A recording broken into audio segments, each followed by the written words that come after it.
Yeah, I mean, this is I just made this yesterday. Like I was just playing around with this one. So like if you see now, no, this is just sticking to this dashboard. What I've done is this is a text, different text that I had that I have formatted similar to the title, and it now looks like a title for that. And also it's dynamic, like based on what I select, just even the title changes and then the view changes here.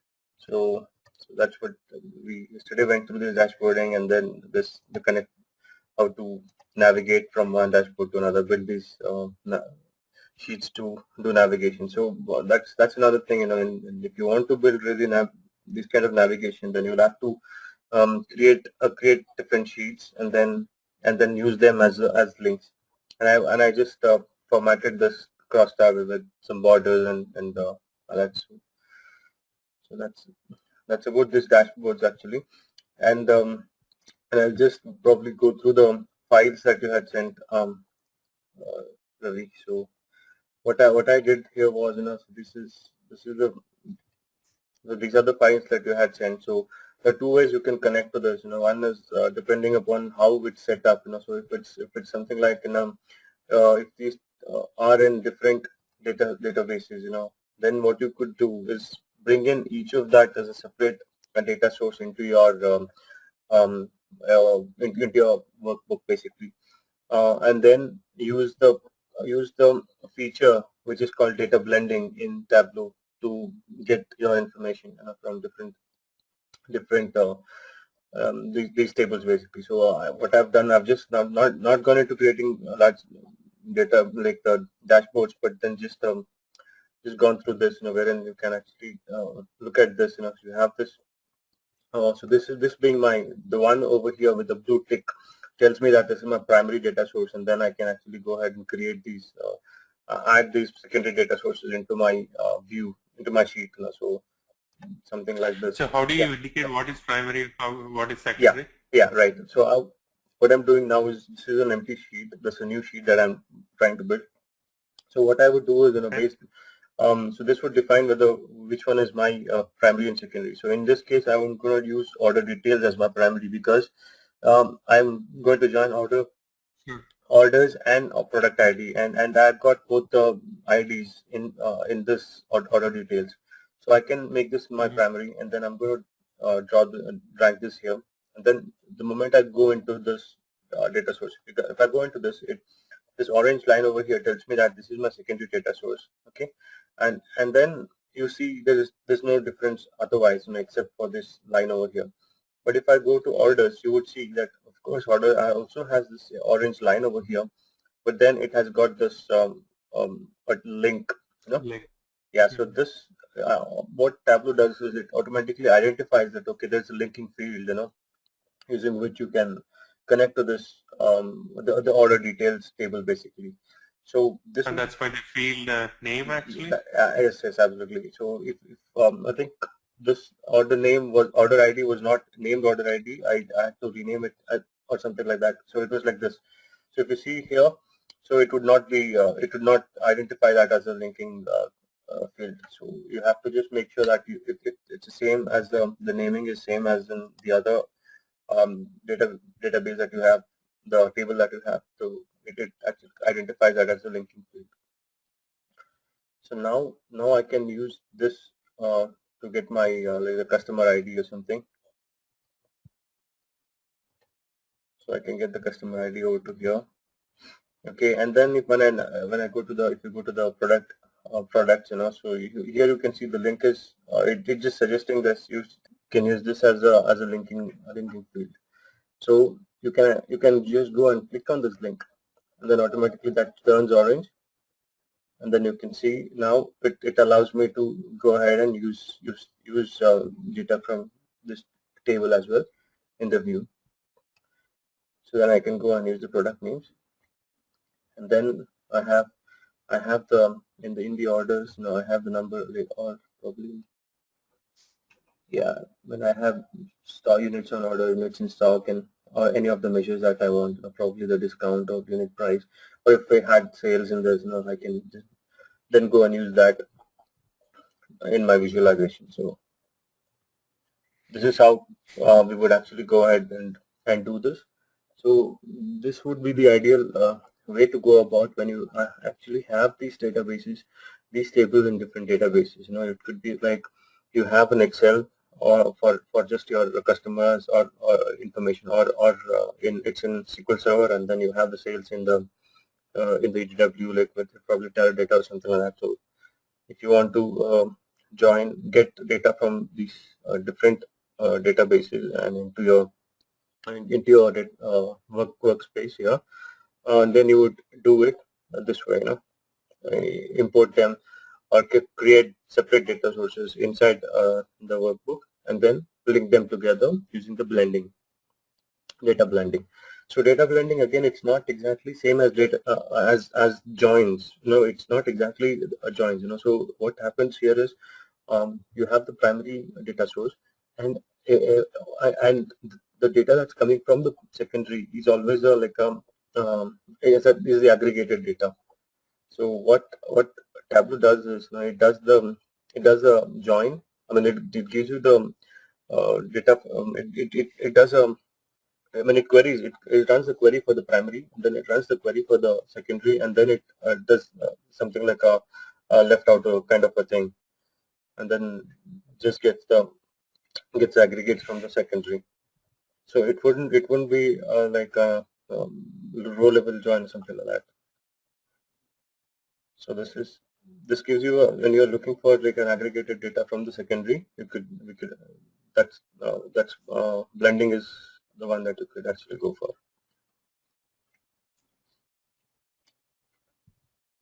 Okay, so this is one way.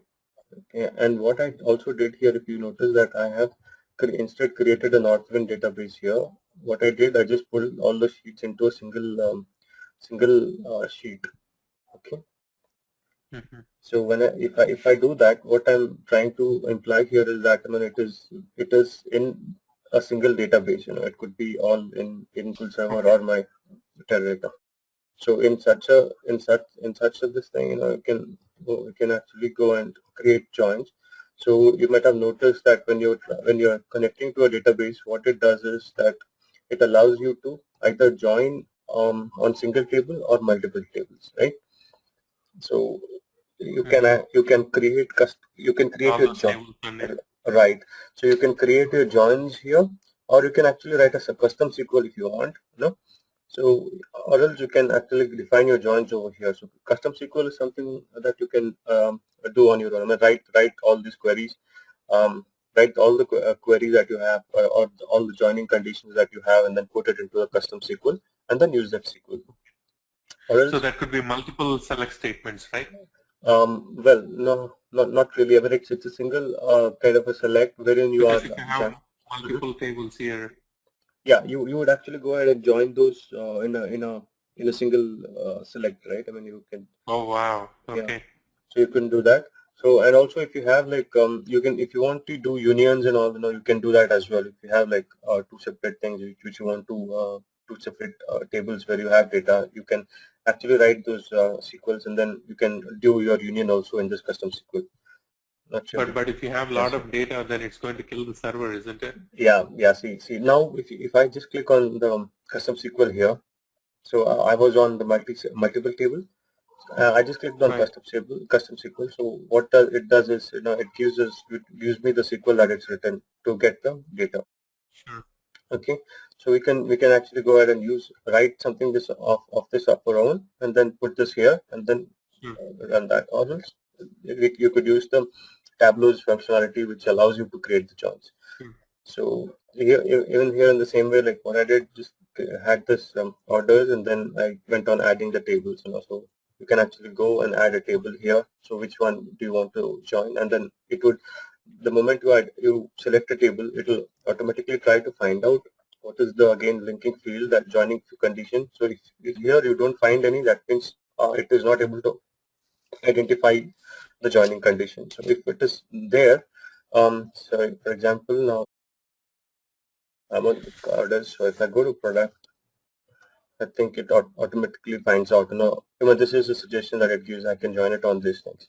So Sure. you can go and change it. So probably unit price is not the right join that you could do. Or else if I now, since it's orders, I have in the, I think you'll have the order ID. It's a subject. Right. Yeah, that way. I mean, I have already defined these tables. There are a couple of tables that are joined already, so I can go back here and then I can show you. So you have this. So I have the join from customer to the customer. Okay, this is single. I have to select this one here. Okay. Then edit. Yeah. So that way So it we gives probably me, have to make sure each and every join is right, actually. right. So if from here, if you see from orders, order ID, I'm joining it to the order ID on the order details, and make sure and they can define what kind of join you want to do. So inner, left, right. So once you have that, this is what we would get. So Okay. here it would actually give me all the dimensions from these different tables and all the measures over here. Sure. And can I sort those dimensions actually without those table names, but just with all the dimensions there? Is there a way I can do it? Yeah, I think if we write a SQL custom SQL, it should work that way. I should be able to create a single. If I'm writing the custom SQL myself, Okay. we can do that. It will come up as just one single data source, like just column. Just all the columns, just like how it would come in a single table. Okay. We could do Okay. that. Okay. So I just started because this is an Excel, so I wrote. I mean, I didn't write this custom SQL myself, so I use the Tableau's join functionality, so that's why it's Sure. giving me this. Yeah, I tried to use it, but I didn't put everything in single sheet. So Okay. whenever I add a new sheet, actually it was not letting me to do that. Right. So I think having them in one single sheet that really helped. Yeah, right. So that would have what that is. What I'm trying to imply with that is that if it is in a single database, when if within the same database, then you could go with this. This would be the better way to go with, like creating the joins, defining the joins, and then going for the blending. So even if when you're doing the blending, if both are in the same, if both tables are in the same data source, Tableau will give you a warning saying that okay, since both are in the same database, you could go for the joins rather than the blending.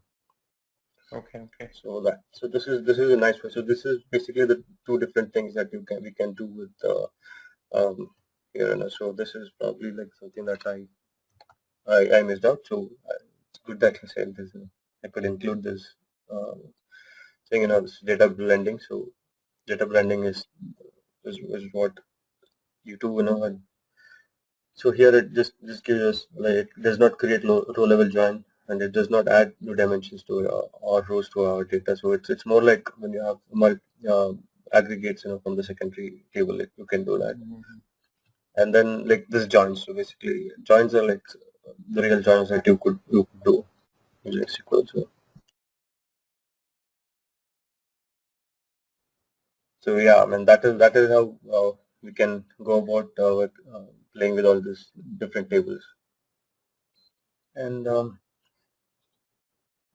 also there is something called the language and locale. So what Tableau does is, it gives this feature. So I'm sorry, like I moved on. So before that, Ravi or Trinath, any questions on what we did till now? If you can anything else? This is good.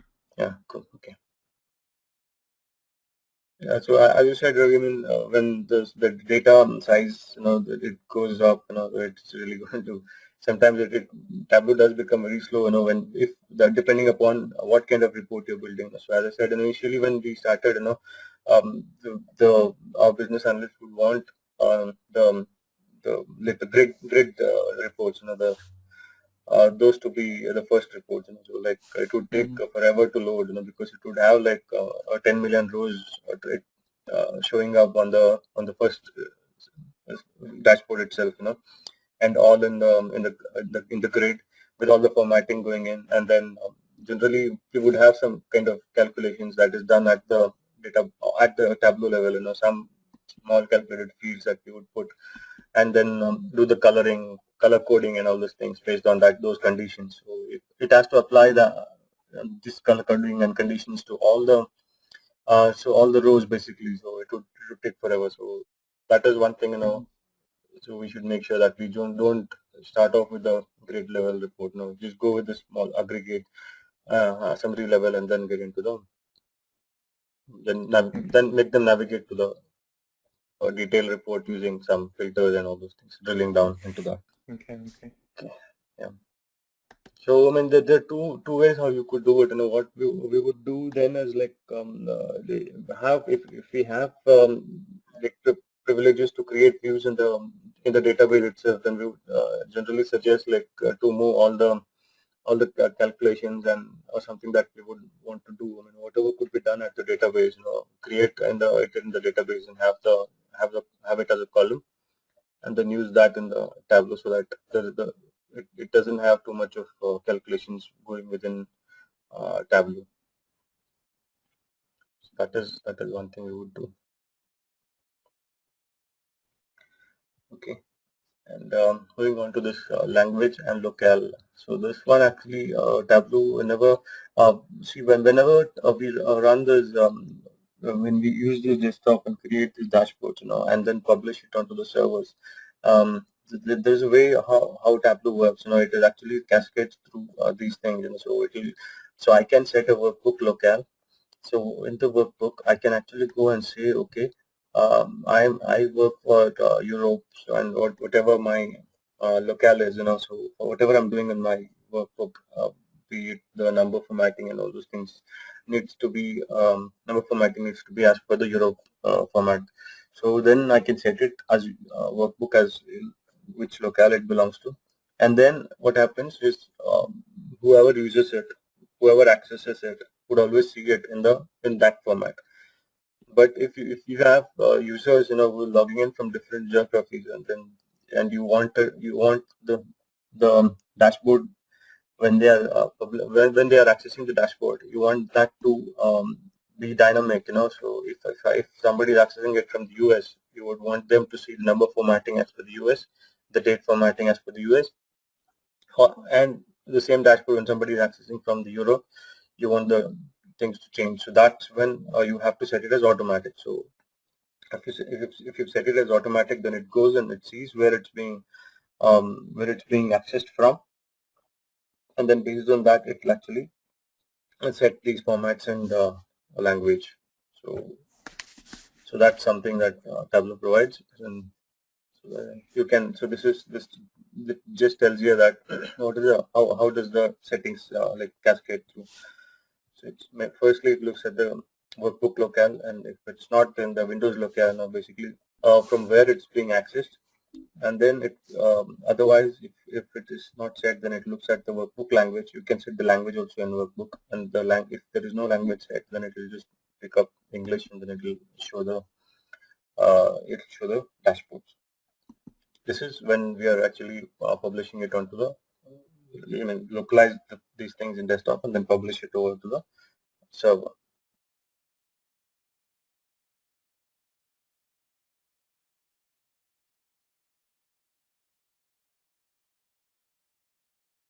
So you could do this. This is the one. Okay, file.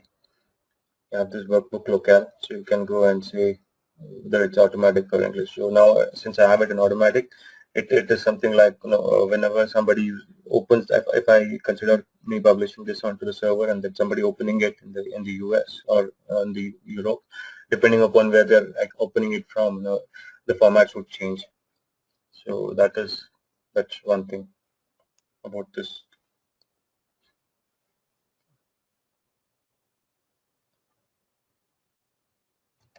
Okay.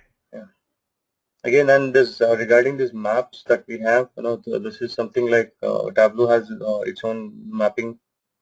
They do their own mapping or something. I think there is a company called Urban Mapping or something who does it for them. So that's and in the map options, you have these different kinds of settings that is available map options. So you can actually go for gray normal. So I think I have the gray now. Gray actually is without too much of, I mean, it's just slightly lighter than the others. So you can actually go for the normal also, which probably would take a little longer to load sometimes.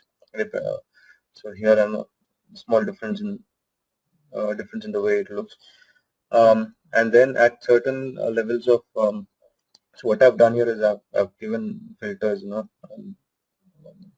um, two different types of maps what I've created. This is called the filled map, and this is like here we have the pie chart on the map. So this is also nice if you want to see like what I've just done here is put the put the different product names into the color of the pie. It slices, so that slices the pie. I mean the pie is sliced by the product name and the quantity that it's selling.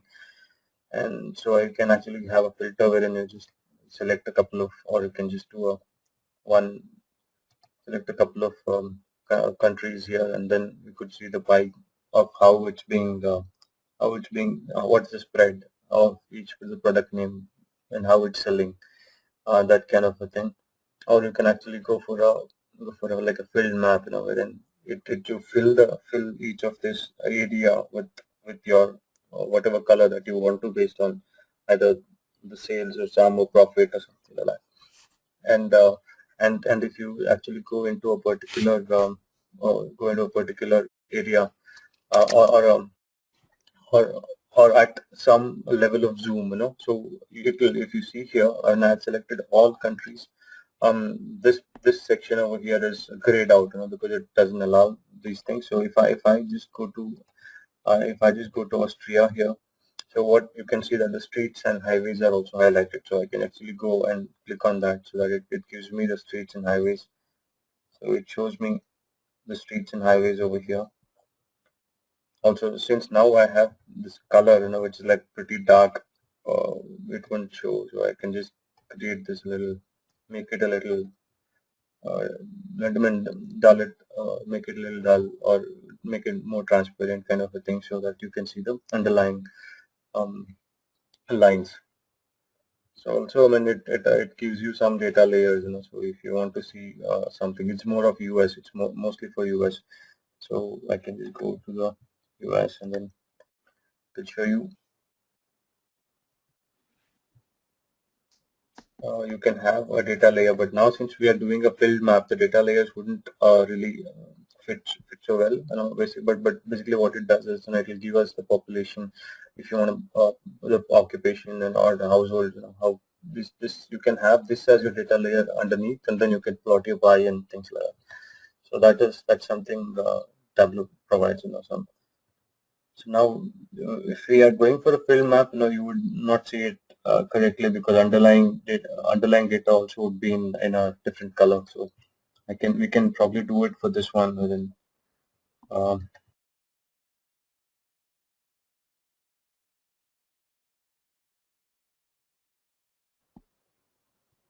so here probably it makes sense to have a data layer on the housing units or something. So the underlying data gives us the idea about what's the kind of housing units and all these different kind of information. So whichever you want from the default data layers that are available.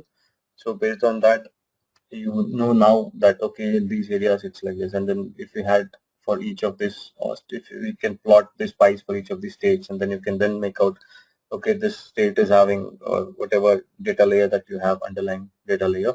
Based on that, how the sales or profit is, and so you can probably look at analyze how that's happening. So those kind of things. That is with respect to the map.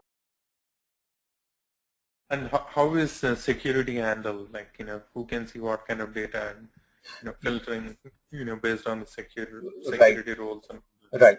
So there is something like when we are setting up the server, right? I mean, we'll have to create the users basically, and then you can the way the users could be done is like you can actually have it based on your Active Directory.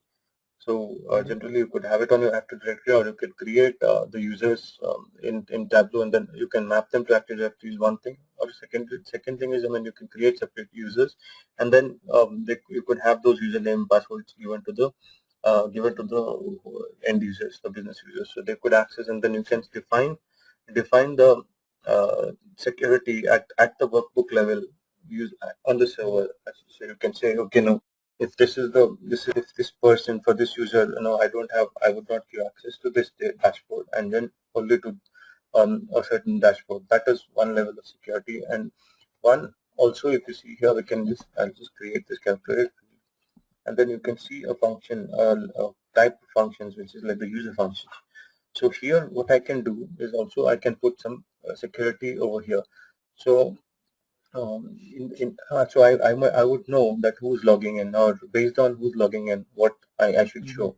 So those kind of calculation, I could create a calculator field, which would give me a true or false is his name. His name, if somebody called John is logging in. So I don't want to show something to John, or just show one part of my report to him. So I can do that. Or based on if there are groups that are created on the server, then I can say, okay, if he's a member of like the Eastern region, then just show him the Eastern region data. So those, or just based on the username or the domain, and again the username. So this one just gives me what's the username, who's logged in. So these user functions here, I can define one level of security at my desktop itself. Okay. So it's everything controlled in the server side. Yeah. Server side, yes, based on who logs in. So that would be. Do you have any code for how do we do those calculations, or some sample code or something like that? For the usernames and things like that? How do we find out? I said if the person is like, let us say, coming from Eastern region, like let us say user, right? Right. Then probably show only Eastern data, or how do we do that? So what we do is simple. I mean, with this calculated field, so he's member of, I cannot actually. Okay, let's say full name. So I would say full name, So who returns the full name of user who's logged in. So currently probably there's no, it wouldn't really, it just show me, give my ID or something like that. So it just gives my ID.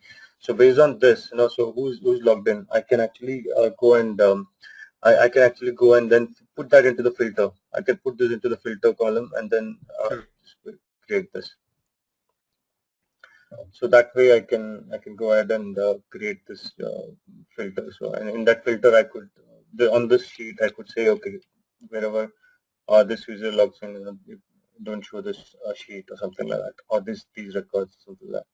So that is how we can handle security at this level in the workbook itself, and then again there's a further level of security on the data on the server itself, where it will not allow people. So one more question I have is on the slowly changing dimensions. How does it work? Yeah, man. So it is actually slowly changing dimensions. Here the way you could probably handle it is because it doesn't. There's no kind of ETL kind of thing over here into this. Because you could only handle it at the in your data warehouse the way you have it. And if it's like you have a star schema or something, then in Tableau it will not. It is no separate way of handling it, handling as SCD or something like that. It is just how you have it in the database, and you just connect to it, and then however we are doing it right now. So if you have these dimensions here, customer probably, and you have set ETL, and to populate it as SCD. So you can actually do this, and you connect it to it in this way, either by creating these multiple joins, or using your custom SQL, or you probably have to create a view on top of that and then connect to that. So in Tableau, probably it doesn't make it doesn't make a difference how you connecting to that table. So that way it'll, because we don't really do any load into this. It's separate kind of a different type of load into this into the data, right? So when we're connecting live, it would just be a table for that, or when we're creating extract, again it's a table based on which it will create an extract, or based on the joins that we have defined, it will create the extract by connecting to those tables. So Tableau is still dependent a lot on the ETL. Yeah, I mean, I would say it is. It's also. I mean, you could say that, or I mean, one thing is that, I mean, you can actually go to the relation table and do your reporting. You wouldn't really have to go through the ETL also. I mean, what I was trying to say is, so um, if you have the table, the relation table where the actual data is being loaded, the production data. And then if you have to do some analysis on that, you can actually connect to that even without having to do the ETL. It having to move to a different database. Something like if I probably the well I'm trying to say is, if you have consider, I mean, the situation, similar kind of a situation wherein you have multiple data sources where things are coming in from. So you really don't have to depend on the ETL to put all those things into a data warehouse or a ODS for us. Actually, you can use Tableau to directly connect to the sources and then create your reports. So that way it actually.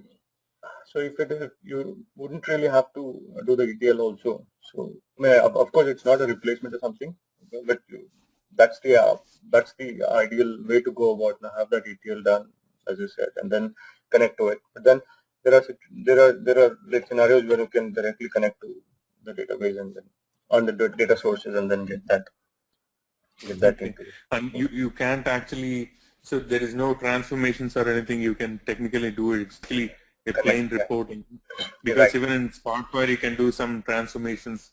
Burst, you can do transformations actually when you bring data. ClickView, you can do the whole ETL Yeah, you can do replacement that. actually. Yeah. So here, no, I mean, there's no transformations as such, but then based on it's just the SQL that you write and then how you want to get the data in. Only that is, Wow. that's something Okay. that it will allow. Okay. So that's about this. Then, yeah, so there's something about the effective dashboards. This is actually a white paper by Tableau. So here I have this. It defines basically like how what are the best practices as we were discussing yesterday. So like if I go down here and it's got this five points basically. It asks us to make sure that we're doing, like choosing the right metrics, keeping it visual. Not this is what like we've been whatever we've been discussing, like keeping it like keep the have the charts first and then make it interactive and then navigation and all those things. So and also what they say is keep it current, don't bother. So what that ideally means is like if we have the dashboard and we're not keeping it current, in any ways, if you're working on extracts, make sure we have the schedules set up for the refresh of those extracts and then making it simple to access and use. So it's not like just this is about just having it published the right way and then providing access to the users and kind of thing. And then also there's some things that it asks us not to do, so mistakes to avoid kind of thing. So making sure we use the right metrics, and then no, we don't start off with a lot of complexity kind of a thing, and then we don't clutter the dashboard with a lot of different charts. So just keep the ones that are simple and that really matter. And then like waiting for complex, this is something like it's comparing it with the traditional BI where you would have to wait for a lot of things to happen. So now, for example, if it is like if we have something, if it's like a traditional BI wherein you would need ETL and all to be done, so you don't have to wait till that point of time. If you just want to get started off with some dashboarding, you can do it without that kind. So that's something that this is about. And then yeah, it's quick and easy to create and maintain a dashboard kind of a thing, and you can. So generally, how we would do developments in Tableau is that we create a dashboard, just create the first shot and then give it to the users, and they generally look, and there's lots of multiple iteration which happen, and then the turnaround times for these changes generally what they ask for and is pretty small, so we can quickly turn around things. So that's about this, failing to match metrics and using ineffective for designs and graphs. So this is again what we were talking about. Tableau doesn't provide us 3D charts by itself, no, so because it's they would probably say it's not a best practice kind of a chart. 3D charts do not offer any extra than just creating a 3D view of whatever we are trying to provide. And also, this is the one about the pie chart that I was talking yesterday about. Now, if you have more than 6 or 7 values, it would make it a little difficult for the pie to be read, and to make sense. So it's better to do most things with the bar charts, with the stacked bars or next to each other kind of bars. So this is the white paper. So I'll share this also. You know, And also, is there any documentation on the architecture and different tools yeah, and right, the right. interfaces and those things? Right. That's the other like this is on the 7 they had done some scalability tests, that Tableau had done. So this is basically about architecture and then how you could actually go about scaling it. So here it what it does is, it just gives us the information about what they had done, what kind of tests they had run, and see, this is the number of servers that you have, and the number of concurrent users, total number of users, and then the number of concurrent users that you have. So all these things, it is based on the server that you have, the hardware that you have. That kind of that is the kind of it shows here. And so we'll see the configuration section also. So it's just they did these tests for like a simple workbook and for a complex workbook. How about how much time or what kind of concurrency it provides, so if it's a complex workbook, then if you can see that if you have one server and then you have like a simple workbook, then you can actually go with like something like this concurrency is generally like a 10% of your total number of users. So based on your hardware, for a simple workbook it will be like 126 concurrent users on that, and the complex would be probably like a 39. So based on this this is, it wouldn't probably it's not the benchmark, but then it is something what they had done and tested their server on. So this could be taken as a benchmark for anybody to start with, as any operation, like for us to consider how to go about and what kind of setup that needs to be done, kind of a thing. So you can actually go with this as a kind of not exactly benchmark, but some as a reference to start with, and then upgrade, scale based on how it you can based on how it goes.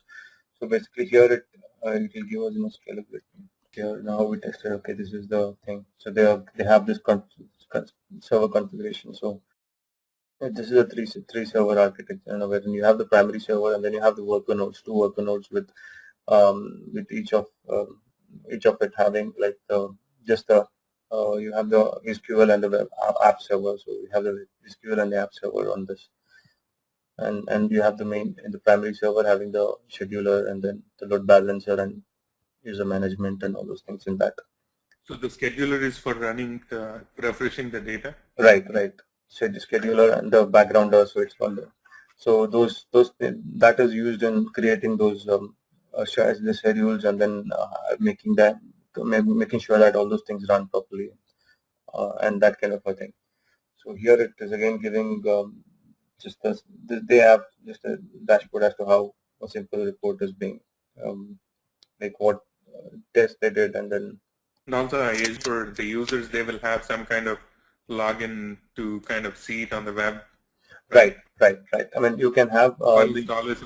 and the admin, whoever is an admin user would have there would be a console, wherein you can go and see how's the usage how has the usage been, and all those user activities, and then even on the workbooks you can see what is the activity that's happening, and all those performance. Even there is a performance recorder which could be turned on, and then seeing if somebody says, okay, this dashboard is becoming slow for us to access, and they can go and set a performance recorder on that and then see what's actually slowing it down, and also whether it's something like one particular query which is taking a long time to run or something of those kind could be like found out on the server. Okay. And for the normal users, like, do they interact all the time only with the desktop, or can they also see these reports on the web? Yeah, okay, that's another thing, so how, depending upon how you want to set it up, something like, so there are some, it depends on the architecture. So how we want to set it up, so if it's something like, if we have like 100 developers doing these dashboards, and you would not really go ahead and set up 100 users on the server. So you might want to do only like 10 users, wherein you have one admin, and then you have probably 6 or 7 business users, and then something like that. I'm just giving an example. It could be a different number, but then generally it would be something like, there is one admin, and then you can set up some process wherein not everybody has access to not everybody's ID, not every developer's ID has got access to the set up on the server as well.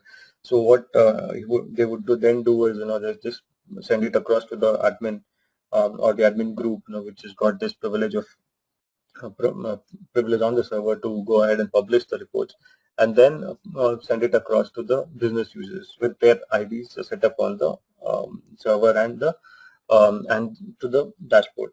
So it could be something like, or it could also be set up something like, each developer would have his ID also created on the server, and then you would then have access to go ahead and publish this report onto the server, and then you would have access to the server and all the reports on the server as well. So it is something like how you would want to set this up.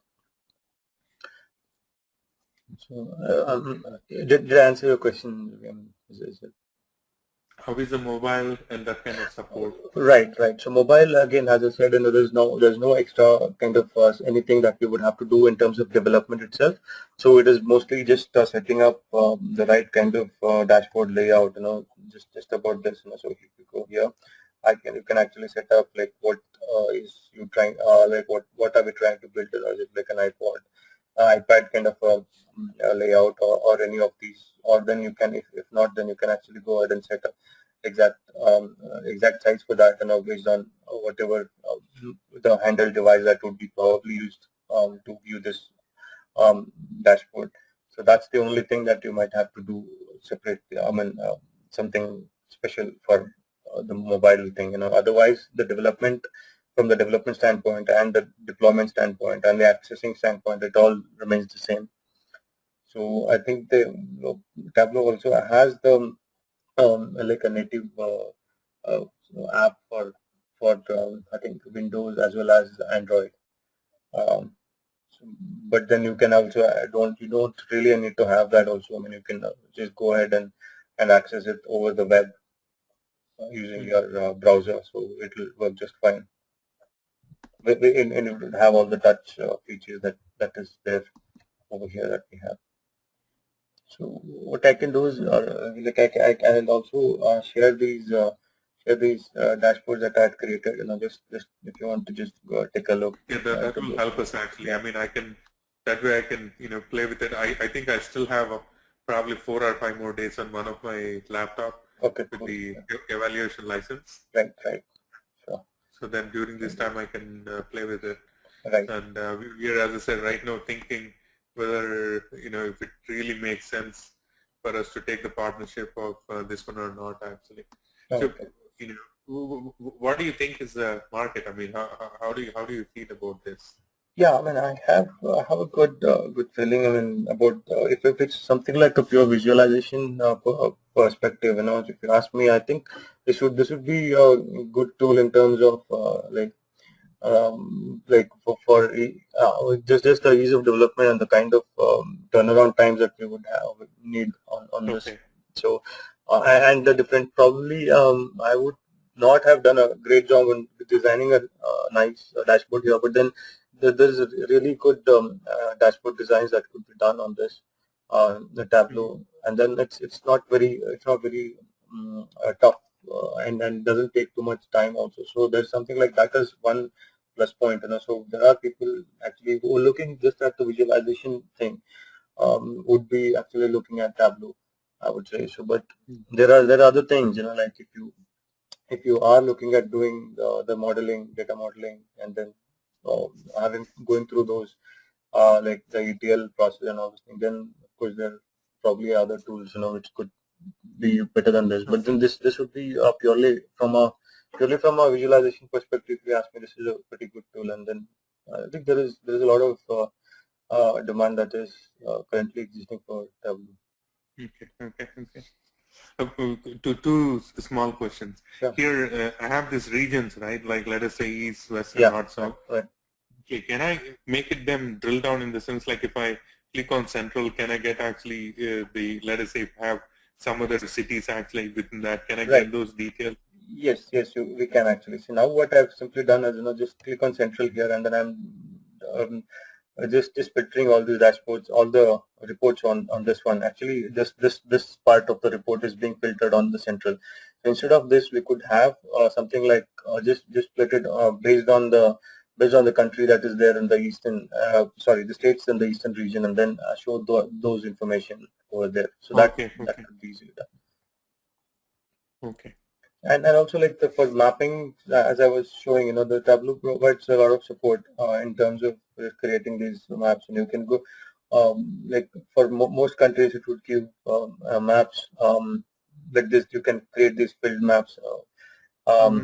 Yeah, using there are probably only at a city level you would not have a filled map yet. So, but at most the zip codes and all you can go ahead and create these filled maps, and then it's just that you just need to have the state name in it, and then or a city name in it, and it will identify it as a geographical like a field, and then it create these lat longs automatically. Okay. And even if you want to good support, I mean that I heard a lot of good things about that because even ClickView or Spotfire or even Burst, I think Burst has some support, but those two don't have this kind of support to the maps. Right.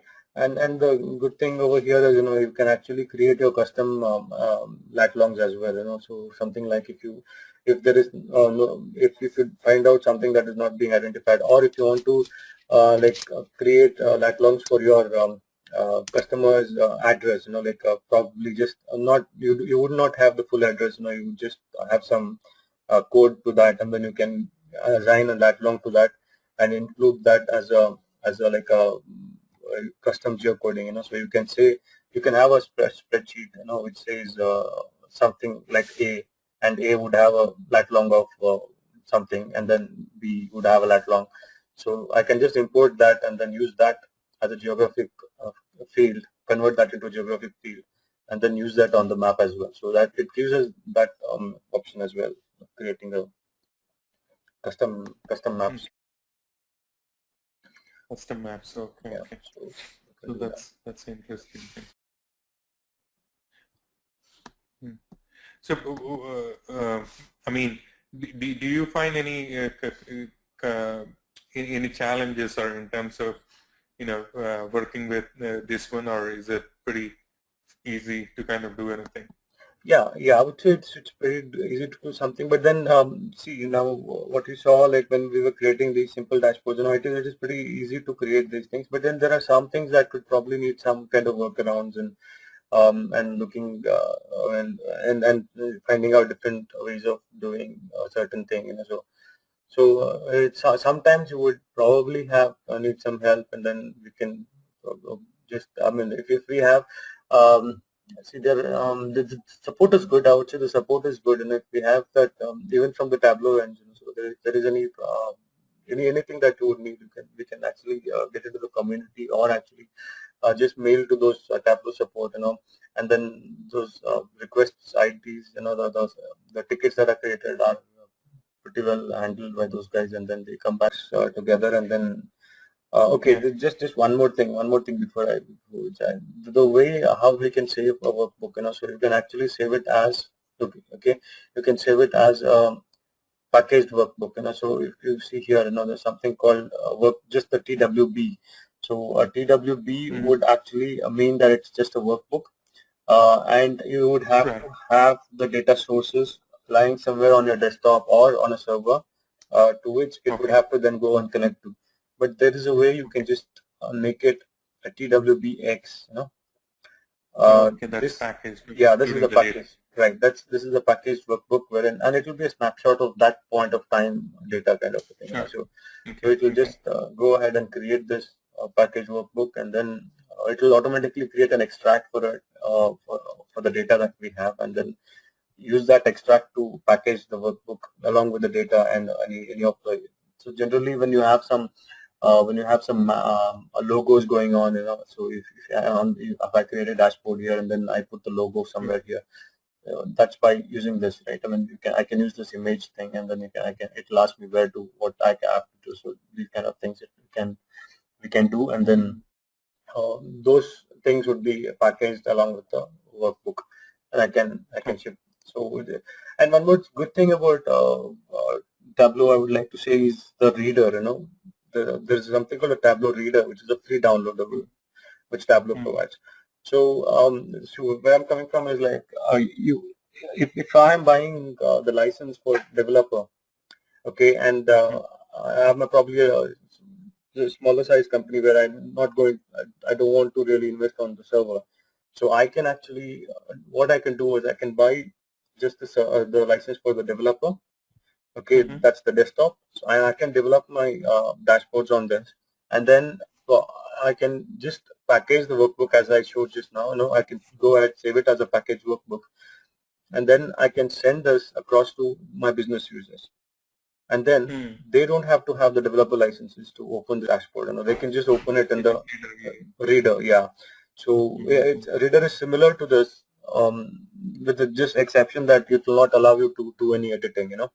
Editing. So they can actually just go ahead and interact with the dashboard just the way we were doing, and then do all these filters, parameters, and all these things, and then.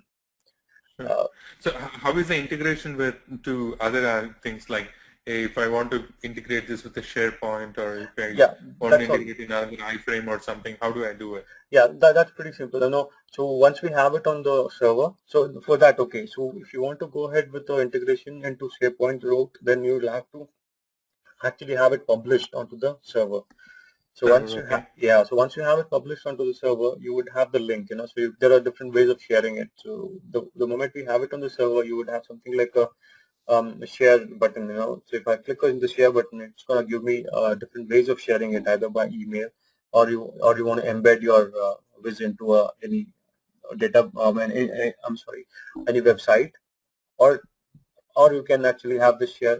So the link would be available. So that link we could just put it into the SharePoint, and then only thing that we would have to make sure is about the sign-ons. So if the user, basically the user who's signed on and is having the access to that SharePoint website is also created on the Tableau server, and then he's got the access. So you can handle this using the AD, the Active Directory, and then make sure that the signing on. Do you have any white papers or documentation on how to integrate in some other web application or a single sign-on situation or a SharePoint, something like that? Yeah, sure. I can just probably put that together and then send that also to you. Okay. That work, yeah.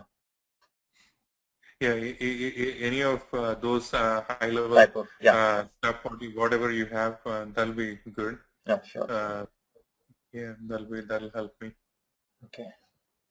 So that's another thing. So and one more thing now is that Tableau 8 onwards. I mean, there's something called Tableau Online that they've started, which is basically nothing but Tableau Cloud.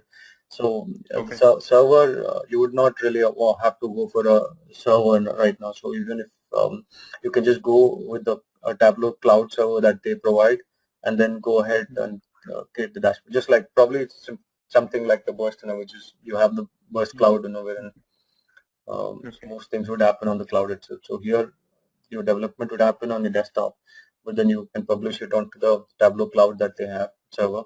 And then as you're scaling up, you can probably decide to go this by, probably expand it on the cloud itself, or then you can go for the server on like a site kind of a server. That's another thing that Tableau's come up with, and also once you publish, and depending upon the user permissions, if a business user, you can give him some permission to edit, so you can actually on the web, you can actually go ahead and do some editing, even with his mobile. So so you can actually click on the edit button, and then you can add a new filter onto this, or just change the visualization, from a bar to pie if you want to do that, and then you can save a version of that on the server. Okay. So that's available. Okay. Some things. That's pretty much it. Yeah. So I will do that then. So I will just put all the resources together, and then I will put that and share it with you guys. And then any questions or any further clarification that you would probably require, you can just shoot an email to me, and I'll get back to you. Okay. I'll do that. Yeah. Okay. Yeah. Thank you. So